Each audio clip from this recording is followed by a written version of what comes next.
Terima kasih banyak Suara TV. Assalamualaikum warahmatullahi taala wabarakatuh.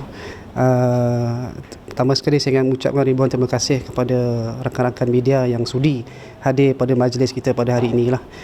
Majlis hari ini sebenarnya adalah menandatangani persefahaman di antara pihak koperasi, Institut Kemahiran Koperasi Malaysia bersama Nectar Consortium, di mana kami adalah service provider, enabler kepada digital teknologi kepada semua pihak koperasi.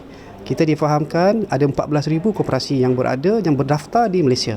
Maka hari ini kita ingin menunjukkan satu inovasi, boleh dah dikatakan appetizer lah, okay? Dipanggil sistem teroka. Teroka ni dalam bahasa Melayu dia explore lah, bahasa Inggeris explore. Jadi menggunakan sistem teroka, kita boleh akses farm dan plantation kita di mana sahaja kita berada, real time, anytime, anywhere. Itu dia keyword dia lah. Okey. Cerita pasal IR 4.0, dia sebenarnya adalah AI dan IoT. Maka tidak ada manual input dalam sistem kita. Okey. Bayangkan kalau anda memiliki 100 hektar plantation, anda tidak perlu manual input, manual key in, manual log. And menggunakan sistem kita, anda boleh memantau prestasi plantation anda di mana saja berada. Kita akan bekalkan devices mobile phone. That's why solution Nectar ni kita bekerjasama dengan telco, syarikat telekomunikasi seperti Digi dan Maxis. Di mana Maxis kita bawa ke Sarawak, Digi kita bekerjasama di Semenanjung Malaysia. Okey, kita develop sistem ni for the past 12 months, 12 bulan lampau. So bila COVID-19 melanda negara, kita alihkan fokus kita kepada food security. Sebenarnya kita lebih terarah kepada otomasi manufacturing dan juga services. Kita pernah terlibat dengan pelabuhan PTP, tapi memandangkan pandemik COVID-19 ni, keutamaan ke arah food security kita lebih utama. Jadi that's why kita menyokong hasrat kerajaan. Jadi kita pun terus menggembeling tenaga engineer kita, sistem developer kita mewujudkan sistem teroka ni. Okey, balik kepada soalan tuan tadi, berapa lama dah sistem ni? Biasanya ni dah 6 bulan. Pertama sekali kita lancarkan pada Julai 2022 baru ni bersama dengan MOSTI lah, dengan Timbalan Menteri MOSTI, Dr. Amzad. Maka yang tu berskala besar lah. Sistem tu dipanggil DIMA, DEMA, Digital Estate Management Application. Tapi teroka ni is a mini of DIMA. Mana pengusaha ladang sayur-sayuran, cili dan sebagainya. Okay. Jadi yield boleh diestimatekan boleh mencapai antara 20 hingga 30%.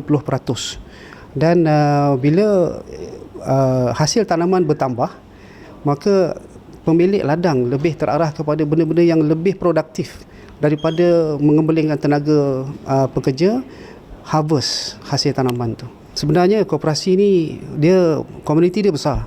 Kita je tak perasan. Walaupun 14,000 koperasi berdaftar, tapi ahli yang menganggotai koperasi ni sebenarnya lebih kurang 2/3 populasi negara. Walau sekarang populasi negara 33 juta, so easily lebih kurang dalam 15 hingga 18 juta adalah ahli koperasi. Sebagai contoh, koperasi Bank Rakyat. Bank Rakyat adalah satu koperasi yang sangat berjaya, yang mana kita melihat koperasi Bank Rakyat adalah satu ikon kepada semua penumpang industri dan juga peniaga kecil sederhana untuk mengikuti bagaimana koperasi Bank Rakyat berjaya. Dan juga koperasi TMB, koperasi Petronas, Kopetro. Jadi that's why bila saya dalam lembaga pengarah Nectar Consortium, saya mengatakan kepada mereka, lebih baik kita bekerjasama dengan satu organisasi dan badan yang mewakili majoriti besar rakyat Malaysia. Dan maka bukan sahaja di Malaysia, kita juga sekarang ini melihat peluang di rantau Asia Tenggara. Kita sedang berbincang di pihak Indonesia, mana koperasi Indonesia juga ingin bekerjasama dengan kita. Jadi sistem ini sebenarnya sangat universal. Bukan sahaja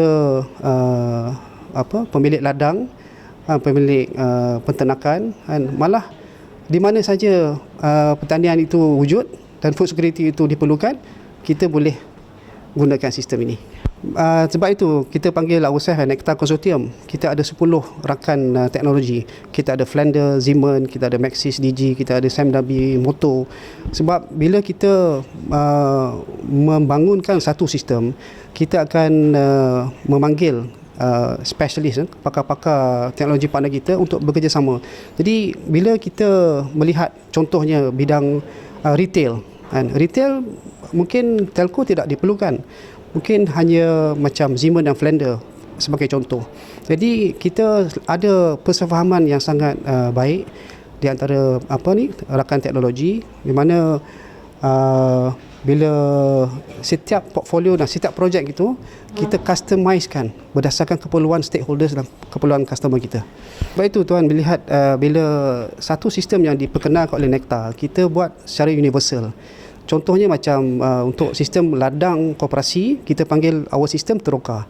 Jadi kalau sistem ladang di tempat lain, kita panggil nama lain. Because of, walaupun nama berbeza, tapi dia punya core dia sama. Okay, because of our end game, kita nak bawa semua komuniti negara kita ni untuk menceburkan diri dalam alam metaverse. Sebelum kita bergerak ke arah metaverse, kita kena bawa daripada conventional mindset, traditional business model kepada IR 4.0. Jadi pada kita, IR 4.0 ni hanya transition daripada conventional kepada metaverse. Jadi kalau kita lewat untuk bergerak, kita akan tertinggal tuan. Jadi that's why bila saya lihat keperluan di Southeast Asia, Asia Tenggara, kita ada 600 juta populasi, 11 negara. Kalau kita terlewat untuk transit, kita maka tertinggal jauh. Sebagai contoh hari ini kita tengok Vietnam. Vietnam dulu nombor 5 dan nombor 6 antara 11 negara ASEAN. Hari ini dia memotong kita. Kita dulu di belakang hanya Singapura dan juga mungkin Thailand. Kita sekarang dah jauh ke bawah. Jadi maka saya menyeru kepada rakan-rakan peniaga SME, koperasi kan, peniaga di luar sana, kan, hubungi Nectar, kita akan cuba bagi solusi ni. Jadi kita melihat end game kita adalah membawa semua peniaga-peniaga kita menceburkan diri dalam alam metaverse. Bagaimana? Bergerak bersama dengan kita bergerak daripada conventional mindset ke IR 4.0, IR 4.0 kepada metaverse. InsyaAllah dalam tempoh mungkin tak lama, nanti 5 tahun. Penting kita bekerjasama dengan kerajaan. Okay, because of hari ini saya nampak macam Kementerian MOSTI, Kementerian Usahawan dan Kepenggunaan dan juga Kementerian Keuangan mesti bersama dengan kita untuk memahami keperluan kita. Because anak muda hari ini dia nak berniaga tapi dia tak ada modal. Tak ada, dia perlukan insentif, grant, startup capital. Jadi kita, saya rasa kerajaan dan pihak swasta macam kita haruslah bekerja secara saling rapat, berganding-gandingan untuk memastikan benda ni sustain. Kalau tidak tuan, buat apa pun memang tak sustain. Jadi penting untuk kita bekerjasama dengan kerajaan dan juga kita ada plan jangka pendek dan jangka panjang. Kita akan bentangkan kalau anda yang dipanggil oleh pihak kementerian, kita akan bentangkan. Hari ini kita akan cerita sedikit saja inovasi kita bersama dengan warga koperasi.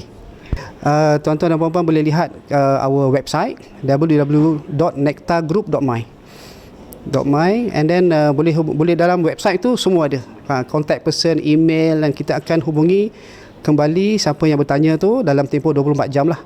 And then kita juga akan mewujudkan apps kepada siapa yang berminat, mana dia boleh subscribe to our apps dan dia boleh ni lah. Tapi sistem kita tailor-made. Jadi kadang-kadang orang bertanya, okay, nak pakai sistem Nectar ni berapa kos, apa kelebihan dia, dan penting soalan dia pertama tu, adakah anda pemilik ladang berapa ekar, berapa hektar, dan baru kita boleh tailor-make kepada keperluan you.